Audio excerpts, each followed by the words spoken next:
Assalamualaikum warahmatullahi wabarakatuh. Bismillahirrahmanirrahim. Alhamdulillahil alamin wassalatu wassalamu ala asyrafil anbiya'i wal mursalin wa ala alihi wa ashabihi wat tabi'in wa tabi'it tabi'in wa tabi'ihim bi ihsan ila yaumiddin. Rabbi shrah li sadri wa yassir li amri wal 'uqdatam min lisani yafqahu qawli. Subhanaka la ilma lana illa ma 'allamtana innaka antal alimul hakim. Rabbi yassir wa la tu'assir.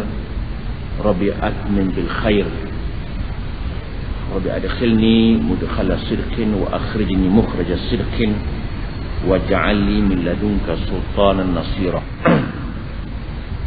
Tuan-tuan, puan-puan, muslimin dan muslimat yang dirahmati Allah, alhamdulillah pada malam yang berbahagia ini kita dapat meneruskan kuliah kita. Kuliah yang mana telah kita huraikan mengenai alam jin. Selesailah jin tu. Kita telah pun huraikan mengenai mimpi. Mudah-mudahan mimpi itu memang banyak lagi. Tapi kita tukar pula tajuk baru, iaitu alam roh. Alam roh ini alam yang pelik, alam yang tidak sewajarnya dibincangkan hakikatnya sebenarnya. Tapi yang nak kita bincangkanlah perjalanannya. Oleh itu, kalau kita buka dalam tafsir Al-Azhar yang ditulis oleh Allahyarham Profesor Hamka, tidak banyak menghuraikan mengenai roh ini sebenarnya. Setengah muka je. Dia menghuraikan ayat yas'alunaka 'anir ruh qul ruhu min amri rabbi, setengah muka saja. Biasanya Profesor Hamka Allahyarham menghuraikan satu ayat itu dengan panjang lebar. Katanya roh ini tidak dapat dibincangkan secara meluas. Ada ujung, wa ma utitum minal ilmi illa qalila. Apa yang Allah beri kamu dari segi ilmu itu memang sedikit. Sedikit sangat ilmu yang dapat membincangkan mengenai roh itu sendiri. Walau bagaimanapun, pada malam ini saya juga tidak akan menghuraikan hakikat roh itu. Siapa pun tidak tahu.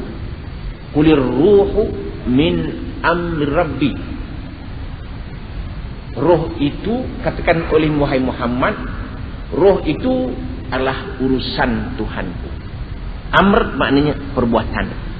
Fi'il rabbi, perbuatan, urusan Tuhanku. Hamka hanya menghuraikan, dia kata kalau roh itu dalam jasad kita pun tak tahu, yang duduk bersama-sama kita ini pun kita tak faham, bagaimana pula nak faham hakikat ketuhanan lagi tak faham. Begitu. Maknanya lemahnya manusia. Dah tahu kita ni memang lemah, maka man arafa nafsahu faqad arafa rabbah. Barang siapa mengenal dirinya, bermakna ia mengenal Tuhannya. Kalau kita tahu kita ni lemah, tak berdaya, tak bermaya, memang tak ada kuasa, Allah Maha berkuasa, maka jangan lawan Allah Ta'ala. Itu, jangan lawan Allah Subhanahu Wa Ta'ala. Kadang-kadang kita ini lemah, tahu pula diri itu lemah, perasan juga diri kita lemah, dan tahu dan faham Allah Maha berkuasa. Nak lawan Allah Ta'ala juga, itu masalah. Itu simpulan yang Profesor Hamka nulis dalam tafsir Al-Azharnya dalam surah Al-Isra ayat yang saya sebutkan tadi. Tuan-tuan dan perempuan sekalian, mengenai roh ini kita akan bincangkan lebih kurang 9 atau 10 perkara. Ya? 9 atau 10 perkara yang akan dibincangkan mengenai roh ini. Memanglah jarang sangat orang nak bincangkan masalah roh ini. Jarang ada kuliah, jarang. Saya hanya pernah berceramah dengan roh ini saya ingat dalam 10 tahun yang lalu. Lama sangat. Dan amat membimbangkan kalau tak faham. Kalau tuan-tuan tak faham, eloklah tak faham. Kalau faham, mungkin akan menimbulkan masalah. Ketidakfahaman pula. Yang faham tapi tak faham kan payah nak faham. Yang pertama kita akan bincangkan hakikat roh itu dan nafs. Antara dua tu. Satu roh, satu nafs. Nafs itu jiwa. Adakah roh itu jiwa atau jiwa itu roh? Ada orang berkata roh itu nafas. Nafas tu naik tu. Roh dan nafs. Nafs itu maknanya jiwa. Ataupun orang panggil pribadi. Adakah roh itu nafas? Pasal bila ada roh itu maka ia bernafas. Maka roh tak ada kan dia tidak bernafas. Orang kata ia apa panggil melepaskan nafas, menghembuskan nafas yang terakhir. Adakah yang habis itu roh yang keluar? Itu soalan. Tetapi kita kata begini, setiap orang yang ada roh itu ia bernafas. Tetapi hidup itu bukan nafas itu. Nafas itu bukan hidup. Tetapi nafas itu adalah ciri-ciri menunjukkan orang itu masih hidup. Itu. Dengan demikian kalau hidungnya tertutup kan mati dia. Maknanya tidak semestinya roh itu nafas. Dan bukan nafas itu yang hidup. Tetapi orang yang tidak bernafas itu mati. Tu. Macam faham. Saya pun tak faham tu. Ini masalah roh. Kena ingat balik. Tidak semestinya nafas itu roh. Dan roh itu bukan nafas. Tetapi yang tidak ada roh, maka ia tidak bernafas. Orang yang tidak bernafas, maka ia tidak ada roh. Itu. Itu faham sikit. Ulama telah berbincang-bincang mengenai roh ni. Ada yang mengatakan roh itu otak dia. Kerana orang yang tidak ada roh, otak kan tidak berjalan. Doktor pun kata otak pun sudah rosak, tak lama lagi. Dan apabila roh tidak ada, darah pun tidak ada. Apakah darah itu roh? Roh itu darah. Apabila orang itu mati, dipotong, darah tidak ada. Mana pergi darahnya? Darah kan banyak dalam badan. Mati saja pusat-pusat besi dia kata. Tidak berdarah. Dipotong tangannya, tidak berdarah. Hanya bezanya kadang-kadang orang yang mati syahid berdarah itu bab lain. Mengalir darahnya. Pasal orang yang mati itu, orang mati syahid itu, dia katakan bahawa mereka tidak mati, tetapi diberi rezeki oleh Allah dalam alam barzakh itu. Maka orang yang dalam kubur yang mati syahid, pernah berlaku dicangkul orang terkena dahi dia. 1000 tahun sudah mati, mengalir darah. Ini kelebihan-kelebihan orang yang mati syahid. Orang dahulu kan berebut-rebut nak mati syahid. Orang sekarang berebut-rebut kalau perang tak nak mati, nuntut ilmu kebal dia. Itu kelebihan orang sekarang. Kita balik. Adakah roh dan nafs itu satu atau sesuatu yang berbeza? Kan kita bila ada roh kan ada perasaan. Bila roh tak ada kan perasaan kan tidak ada. Bila orang tidur sudah cukup tidur. Tidur ini yang pergi roh hayawani. Roh ada dua. Roh hayawani, roh rabbani. Satu roh hayawani. Lagi satu roh rabbani. Roh hayawani ni orang Melayu panggil rawan. Roh hayawani orang Melayu panggil roh hayawani panggil rawan. Kalau rawan keluar kan tidur dia. Roh hayawani keluar tidur. Ada orang yang rohnya ringan. mudah tidur. Dengan roh haiwan ni berat, payah tidur. Berbulan-bulan, bertahun-tahun tak tidur, makan pil. Tidur itu bukan rohnya tidur, jasadnya tidur. Oleh itu orang yang makan pil ini dia takkan puas tidur. Pasal yang tidur itu ialah jasadnya, rohaninya tidak tidur. Pasal rohnya itu tidak akan mampan, tidak akan jadi dengan pil. Pil itu hanya menidurkan jasmaninya. Seseorang yang hati susah, yang susah rohaninya. Orang yang tenang, rohaninya ringan, mudah tidur. Kadang-kadang sebelum kepala sampai dekat bantal, sudah tidur. Orang yang tidur ini, perasaannya tidak ada. Karena yang berperasaan itu rohnya. Yang berperasa, yang rasa itu roh. Orang yang tidur itu tidak ada rasa. Dengan demikian, orang yang sedang tidur, dia tidak boleh makan. Orang yang sedang makan, boleh tidur. Itu dia. Dia tengah-tengah makan, dia boleh tidur. Kadang-kadang kawan saya cerita, dia tengah makan mie, tersungkuk dalam mie. Nampak? Nasib baik mie goreng, kalau mie rebus, tu. Sama juga kesnya. Orang yang sedang dengar ceramah, dia boleh tidur. Orang yang tengah tidur tak boleh dengar ceramah. Itu kaedah. Itu kaedah rohani.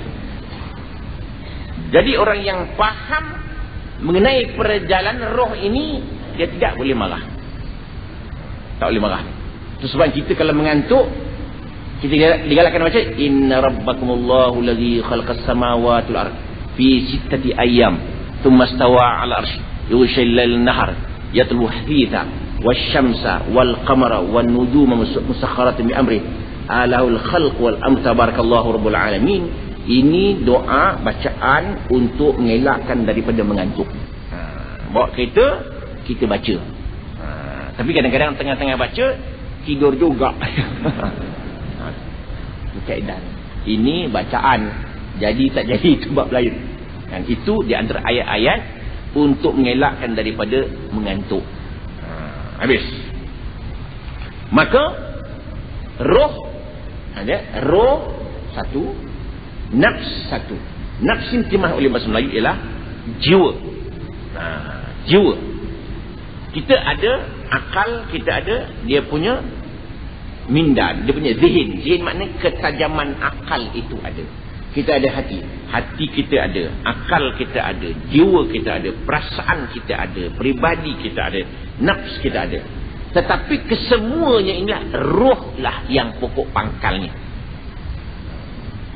Maka roh itulah yang menyebabkan kita jadi maju.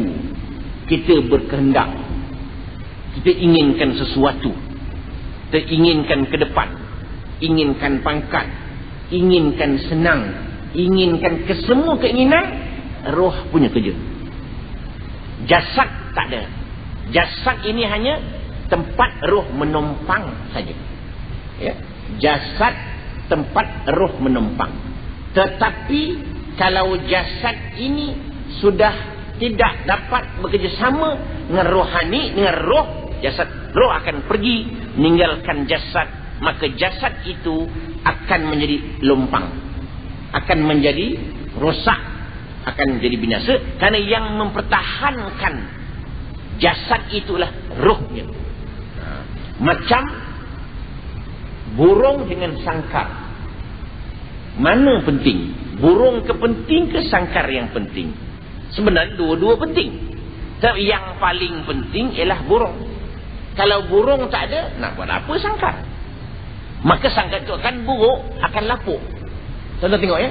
Rumah yang ada penghuni, dia tidak akan reput, tidak akan lapuk. Tetapi tuan rumah tak ada, lapuk. Pasal apa?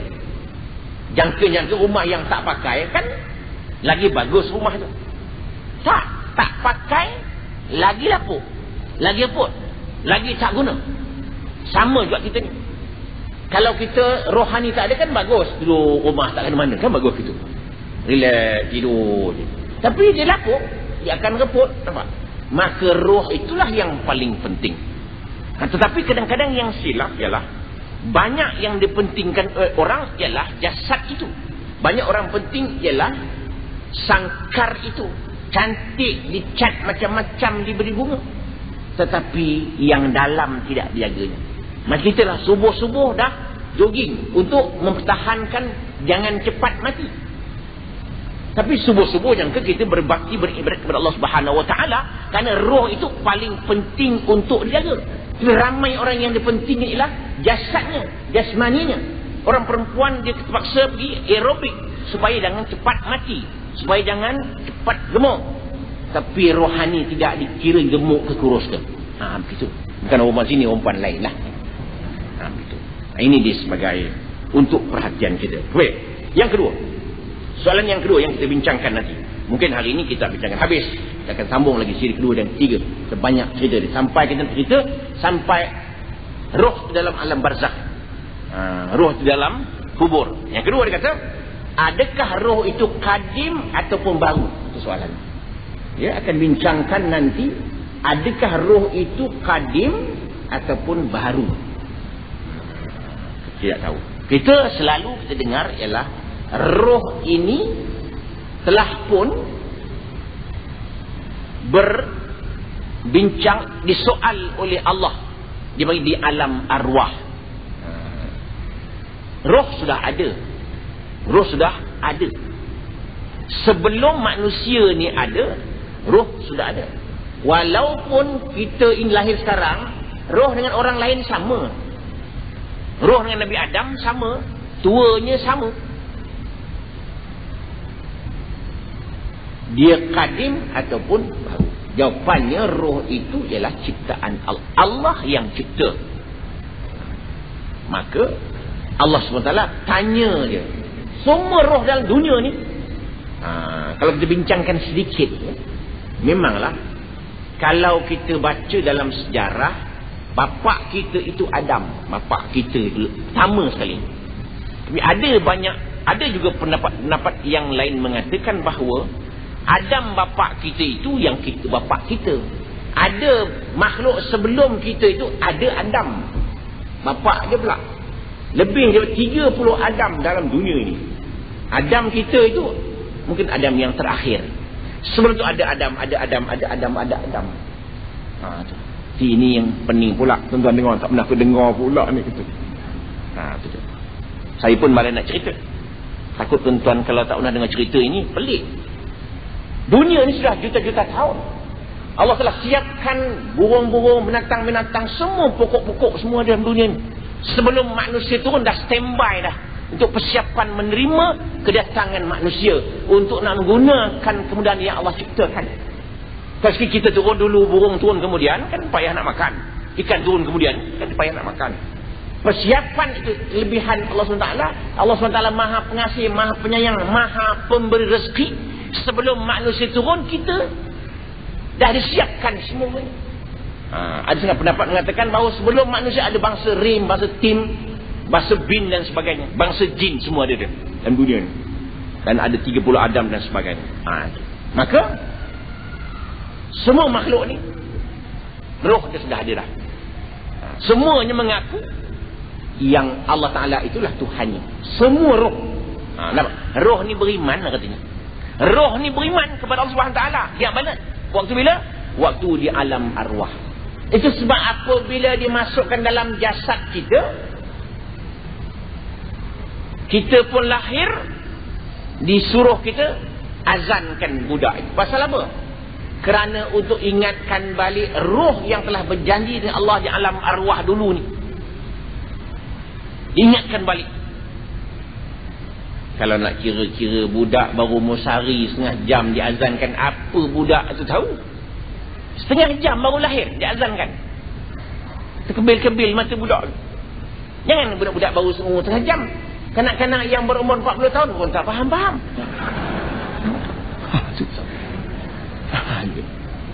Kita minum dulu. Bismillahirrahmanirrahim.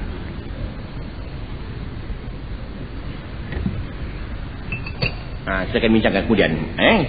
Kita ambil tajuk dulu. Yang ketiga, adakah roh itu mati ataupun jasad saja yang mati? Soalan timbul. Sebenarnya, kalau kita faham mengenai mati ni,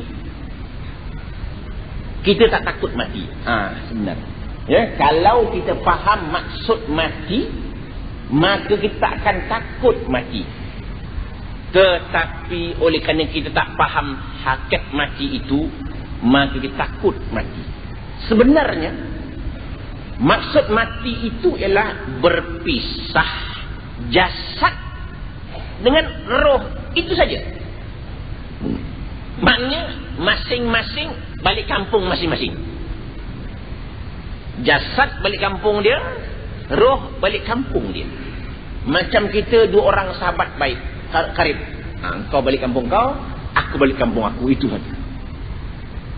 Maka kata Sahrawardi, ahli sufi, mati itu tidak ada apa-apa, hanya berpisah jasad dengan roh. Ibarat seekor burung yang dalam sangkar dilepaskan dari sangkar itu, maka burung itu terbang ke sana kemari, terlalu gembira burung itu. Dalam sangkar kan pening burung itu. Roh dalam sangkar. Sangkar burung itu jasad kita. Sangkar burung itu sangkar dia. Apabila dibuka saja pintu sangkar itu, burung kan gembira. Kerana terseksa dalam sangkar itu berpuluh tahun. Hanya tuan punya burung saja berkata, burung saya ni amat bertuah, dia kata. Pagi-pagi pukul 6.05 digerakkan saya sembahyang subuh. Tuan burung tu kata, dia tak perasan burung tu maki dia. Tak bergunanya bangsa, aku digorong, dia kata. Oleh itu saya pesankan tuan-tuan, jangan kurung burung. Jangan dikurung burung itu. Kita seksa batin dia sebenarnya. Walaupun tidak haram, tetapi hampir-hampir haram.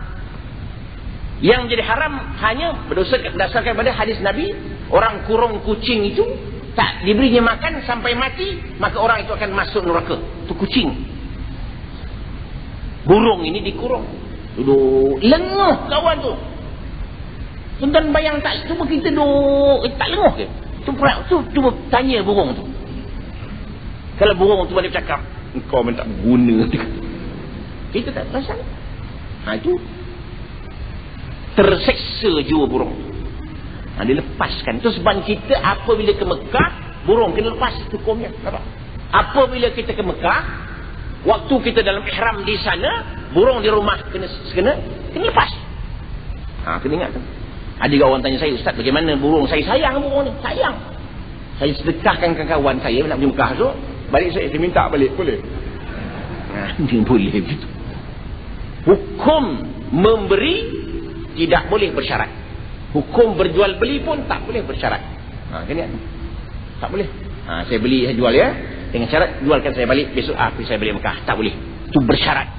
Jual beli tidak boleh bersyarat. Sama juga saya pesankan lagi satu tambahan, tidak boleh wasiat harta kepada keluarga yang layak menerima pusaka. Ingat, la wasiyata liwarithin, tidak sah wasiat kepada waris. Kadang-kadang kita ada harta, anak sayang, anak bongsu sayang, anak sulung sayang, dia kata besok kalau aku mati, engkau yang sulung ni rumah sewa aku babik.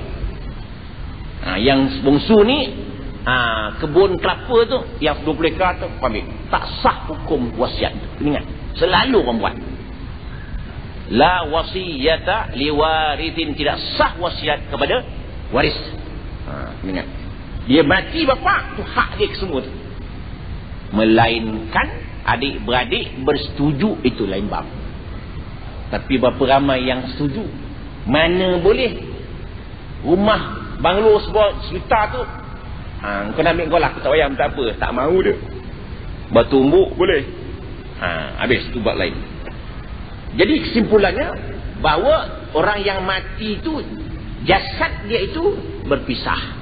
Jasad balik kepada asal tanah, maka jadi tanah dia. Tapi asal jadi tanah, balik kepada tanah. Hanya beberapa orang yang Allah kecualikan, iaitu badannya tidak akan hancur dimakan oleh tanah. Tanah pun segan nak makan. Pasal orang itu dimuliakan oleh Allah Subhanahu Wa Taala, dan rohnya diambil oleh malaikat. Rohnya diambil oleh malaikat yang dipanggil Israel, atau dipanggil Malakul Maut atau Malikul Maut. Malakul Maut maknanya malaikat mati. Malikul Maut maknanya raja mati. Ya, namanya Israel. Israel. Menurut riwayat, mengapa Israel dilantik menjadi raja?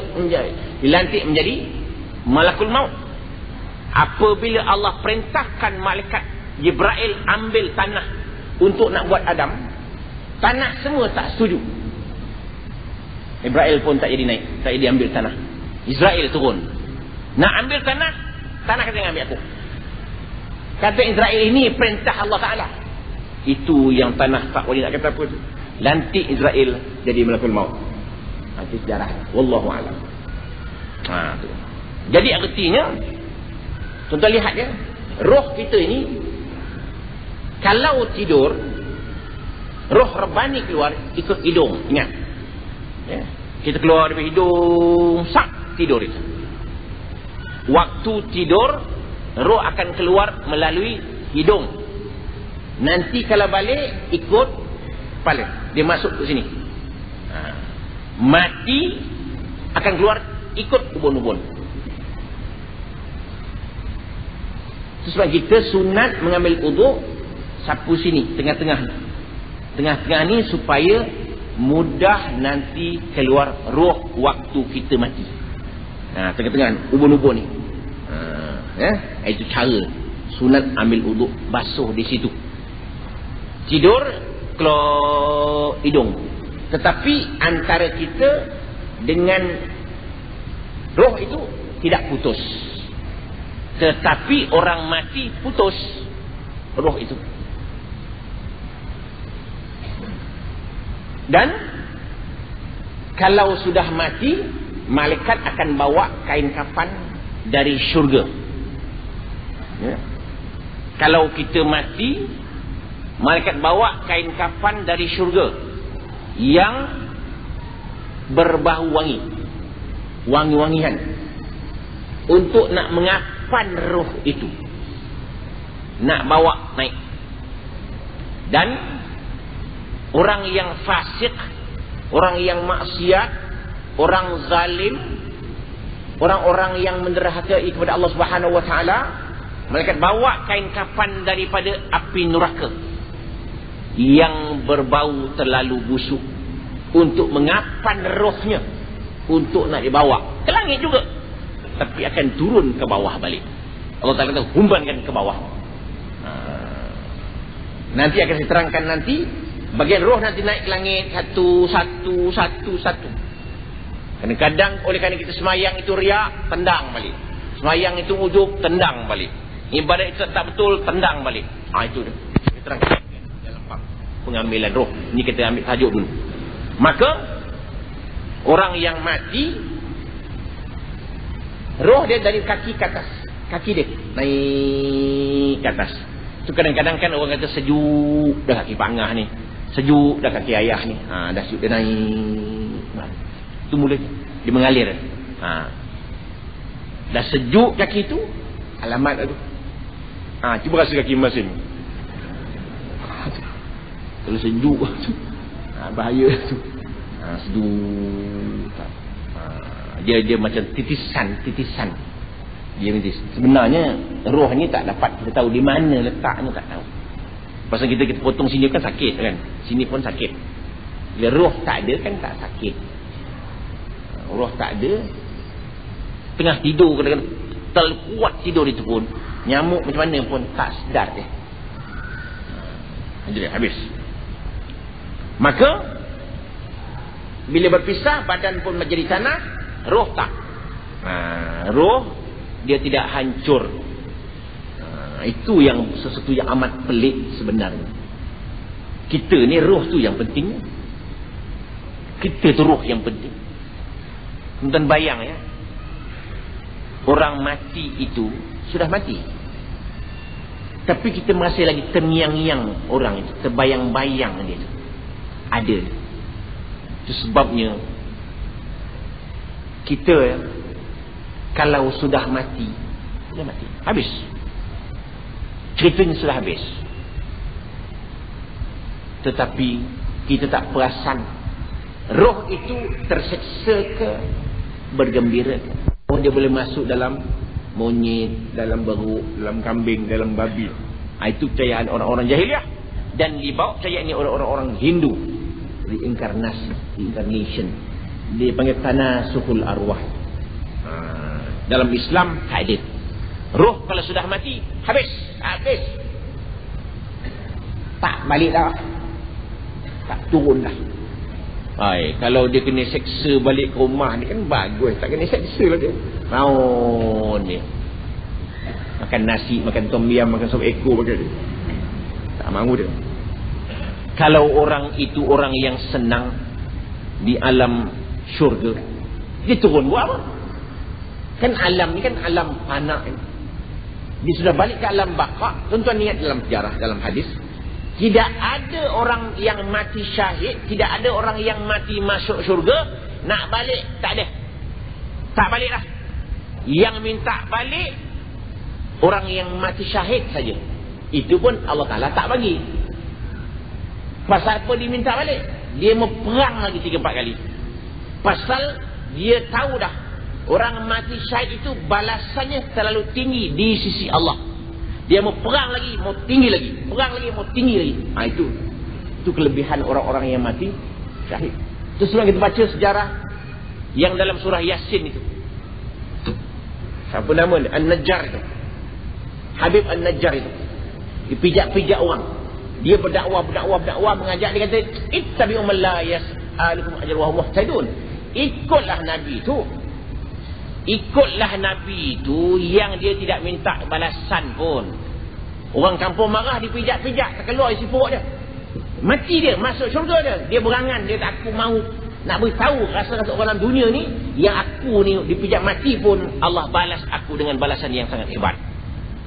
Dia tak pergi perang pun, hanya dia pergi berdakwah, mengajak orang masuk Islam, mengajak orang beriman. Orang kampung marah, dia tangkap dia, pijak-pijak, keluar isi perut, mati dia, masuk syurga dia. Kalau kita dapat balasan begitu kan hebat. Tapi orang tak berani nak mengajak orang berbuat baik, pasal takut dipijak-pijak orang nanti mati.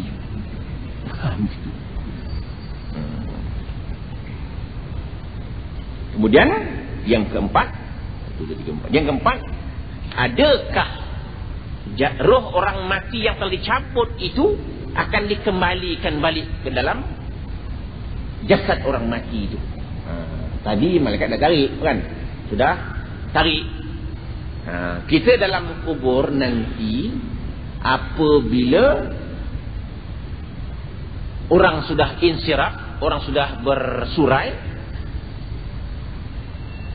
Allah hantarkan balik roh kita ke jasad balik semula. Disebutnya apabila orang bersurai. Maka ada setengah-setengah orang berpendapat jangan balik-balik, tunggu situ. Setengah tempat kamu masih ada lagi sekarang ni. Dia masak situ, makan situ, duduk seminggu situ. Yang untung orang makan seguni jantung beras, seguni besar tu. 10 orang 20 orang tu kubur baca Quran. Ingat hatinya malaikat boleh ditipu-tipu. Orang pun balik. Ataupun orang tunggu malaikat pun sampai, tengok ramai lagi, dia kata tak datang malaikat, datang lagi, ramai lagi. Tak mahu dia. Macam satu kisah orang cerita ini saya nak cerita.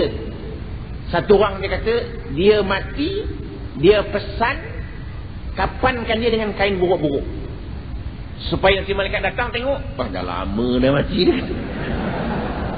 Tak mahu dia. Ini semua mengarut punya cerita. Dia nak menipu malaikat kononnya. Tak mahu dah.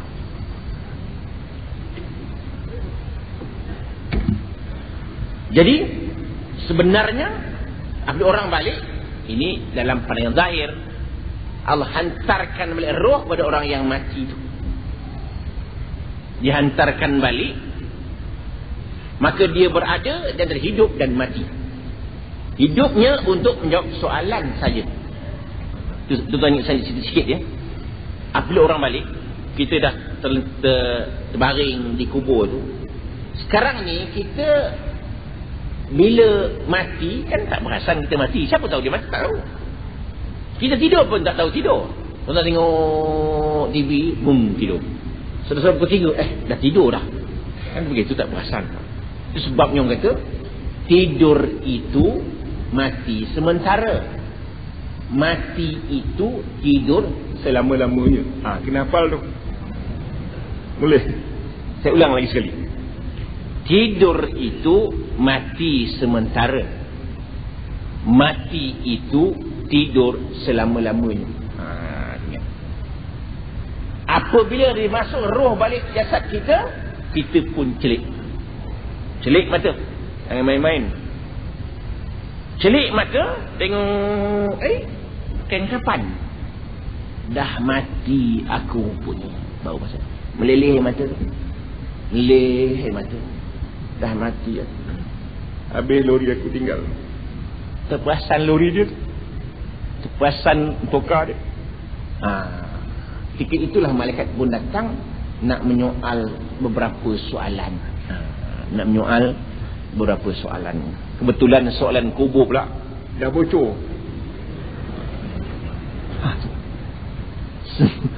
Semua orang tahu soalan kubur.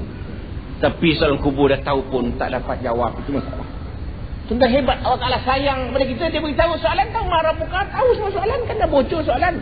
Kalau SPM kena ulang balik soalan. Tapi soalan kubur ni sudah diketahui. Marah buka. Tapi saya pesankan tuan-tuan, pesan imam-imam, tak payahlah baca kin cakap Melayu, tak payah. Cakap Arab pun tak apa. Banyak orang komplain, kita mengapa cakap Arab? Orang kubur sepatah Arab, tak kerti. Iyalah dalam, kan alam kubur, alam barzakh, bukan alam dunia. Soalan pun cakap Arab. Adakah tengok marah buka? Jauh kayaknya ni. Jawa ke Mengali ke siapa ke, dia cakap Arab juga. Kena pesan tu. Dalam kubur cakap Arab. Itu sebab Nabi kata sayangkan bahasa Arab, bahasa aku, bahasa Al-Quran dan bahasa syurga. Orang tu mana pula dia syurga boleh bercakap Arab? Allah Ta'ala maha berkuasa. Tuan-tuan ingat dalam sejarah bahasa ni, apabila terdamparnya bahtera Nabi Allah Nuh AS di Bukit Judi tu, 80 orang saja. Tetapi selepas itu dia berkembang laju sangat. Bahasa pun berkembang berpuluh-puluh bahasa. Selepas itu, selepasnya tersebarnya kaum Nabi Nuh yang 80 orang itu pecah dalam dunia ini. Pecah, bahasa pun pecah. Bahasa pun pecah. Cepat. Apa nak irat? Allah Ta'ala maha berkuasa. Boleh buat. Habis. Maka kesimpulannya dikatakan bahawa roh akan dikembalikan balik untuk menjawab soalan. Kemudian mana letaknya roh itu sebelum hari kiamat? Mana letak? Dan bilakah dia akan menjarahi kubur? Itu kan saya bincangkan kemudian ya?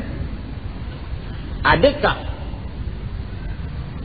orang kubur itu, roh itu tahu kita beri salam? Kan kita kata Assalamualaikum ya ahlad diyar, antumus sabiqun wa nahnu insyaallah bikum lahiqun. Itu salam kita kepada orang-orang di kubur itu.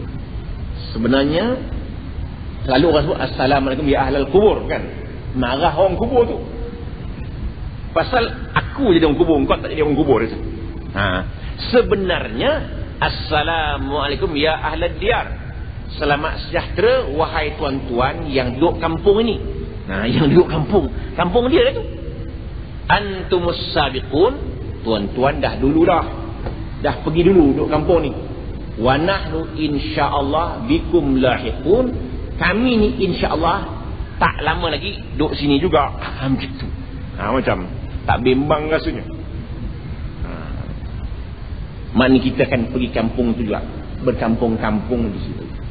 Maka apabila kita beri salam, maka Allah sampaikan salam itu kepada kita setiap hari Khamis.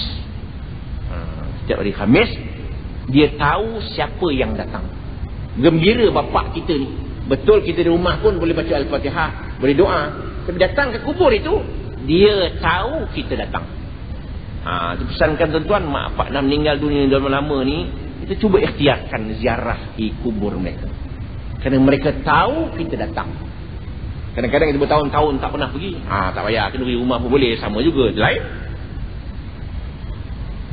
Berdoa itu memang doa.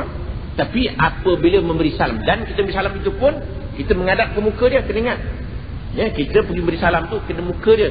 Muka dia menghadap kiblat gitu, kita ke sini. Assalamualaikum ya ahlad diyar. Begitu. Bila kita berdoa, kita ke sana menghadap kiblat. Kena ingat tu cara-cara nak menziarah kubur, ada adabnya. Dan jangan duduk di atas kubur itu, hukumnya haram. Duduk atas kubur. Orang ni kubur ni duduk tengah. Ada orang pijak-pijak, langkah-langkah ni. Tidak hormatkan orang kubur. Ingat, banyak orang silap. Apabila kita nak menghadiri, pergi menghadiri pengkebumian jenazah, kan hukumnya kan sunat mengiring jenazah sampai ke kubur itu. Tapi jadi haram apabila kita langkah-langkah kubur itu. Duduk atas kubur pula. Duduk di atas api bara lebih baik daripada duduk atas kubur itu. Kena ingat. Itu Nabi pesan. Duduk di atas bara itu lebih baik daripada duduk di atas perkuburan itu. Habis.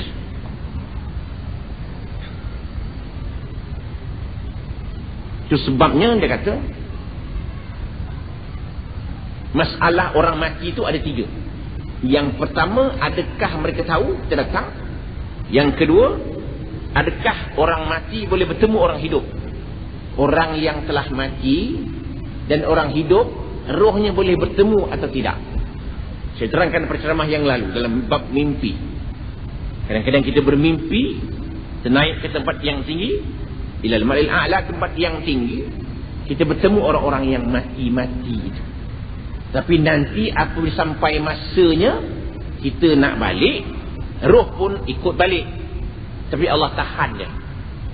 Firman-Nya, Allahu yatawaffal anfusa hina mautiha wallati lam tamut fi manamiha fayumsiku allati qada 'alaiha al-maut wa yursil ukhra ila ajalin musamma. Allah lah yang matikan jiwa itu ketika dia mati. Dan yang belum mati tapi masih tidur, Allah pegang, tahan yang dah mati, dan Allah lepaskan roh yang hidup balik. Yang mati pun cadang nak balik, tak boleh. Jasad pun dah tak ada. Itu. Kemudian, apakah perbezaan? Adakah, di manakah orang mati itu diseksa, difitnah? Memanglah umum kita katakan di alam kubur, kan? Kalau dia mati makan rimau macam, ke mana pula mereka nak cari itu? Mereka nak cari lembut rimau, tak ada pula, dia kata. Mati hanyut, mati makan dia ular dan sebagainya. Inilah tak dapat dibincangkan. Pasal umumnya orang mati itu di alam kubur, umumnya. Tapi kalau kita pasang keset dalam kubur itu, letak keset. Pasang keset, pakai yang automatik punya, bila tanya je, keset pun jalan. Kan? Terjumpa atau tidak? Wallahu alam. Pasal ini alam barzah. Kalau orang India tu dibakarnya, macam dibakar jasad, dibubuh dalam apa tu? Dalam mangkuk dia tu. Adakah malaikat masuk dalam mangkuk tu? Tengok dah hancur pula. Tak. Ini wallahu alam. Orang mati terbakar dan sebagainya. Jadi fitnah kubur itu, memanglah fitnah kubur, dia kata yang pertama sekali, yang paling menyayat hati ialah kubur tu, impitan kubur itu. Sebab ada orang-orang yang kubur tidak terima, memang ada. Satu orang itu mati, ini orang yang cerita saya tu, dia yang menyaksikan sendiri. Dia mati, ukur elok-elok, tanam, tak masuk, cangkul lagi, nak besarkan, bubuh lagi, tak muat juga, cangkul lagi, lama-lama dia porokkan langsung, masuk juga dia. Macam Mustafa Kamal juga. Mustafa Kamal yang dikatakan Atatürk itu kan tak tanam dalam tanah dia, tanam dalam batu, bumi tak terima. Ingat itu sejarah Mustafa Kamal. Saya tak nak sebut Atatürk itu pasal itu gelaran barat. Atatürk itulah gelaran barat yang bererti bapa pemoden Turki. Barat yang gelar. Sebenarnya Mustafa Kamal itu bapa melingkup Turki. Sebenarnya dia boleh membenarkan orang perempuan pakai tudung, syarat pakai skirt. Mustafa Kamal. Dia tak benar ceramah langsung, tak. Nak ceramah di rumah saja. Ceramah mesti pakai permit. Itu undang Mustafa Kamal. Maka Mustafa Kamal tidak terima Allah, bumi tak terima. Itu balasannya. Ingatlah orang-orang zaman moden, nanti dia mati Allah Ta'ala tolak juga. Ingat orang-orang yang tak bagi permit. Ingat. Kena itu kita cakap ini bukan dari segi perasaan, dari segi hukumnya. Ingat, perasaan itu, hukum itu akan berlaku dalam seorang yang tak membenarkan syarahan itu, tak benarkan ceramah agama, menyebabkan rakyat nanti bodoh. Itu yang mereka suka. Maka Allah akan balas. Ingat Jamal Abdul Nasir, apa jadi? Air limbah itu mengalir kubur dia, bukan main busuk. Akibat dia menentang ulama, membunuh ulama. Jamal Abdul Nasir. Mustafa Kamal mati dalam keadaan yang sangat terhina. Seorang ulama pun tak nak semayang ke dia. Satu ulama pun, imam pun tak nak semayang ke dia. Ini balasannya. Saudara mara dia minta ulama tolong semayangkan, tolong semayang. Tidak, dia kata. Kita tengoklah kan siapa nak semayangkan siapa. Sekian dia maklumkan. Dia kena ingat tu, nak beri warning sikit. Akhirat kena ingat. Kita ni akan mati juga. Tuan-tuan dan puan sekalian, ini dia. Adakah fitnah kubur ini akan berlaku kepada umat ini saja atau umat zaman-zaman dahulu kala? Itu soalannya. Kita bincangkan kemudian. Dan dia kata, adakah soalan kubur itu hanya orang Islam saja kena atau orang-orang munafik juga kena? Dia pendapat mengatakan bahawa orang-orang Islam disoal 7 hari. Orang-orang kafir 40 hari soalan. Soalan. Orang kafir tak jawab. La adri, aku tak tahu itu jawapannya. Orang-orang kafir jawab, la adri. Aku tak tahu. Nanti kan saya uraikan panjang lebar nanti. Ini bagi tajuk dulu.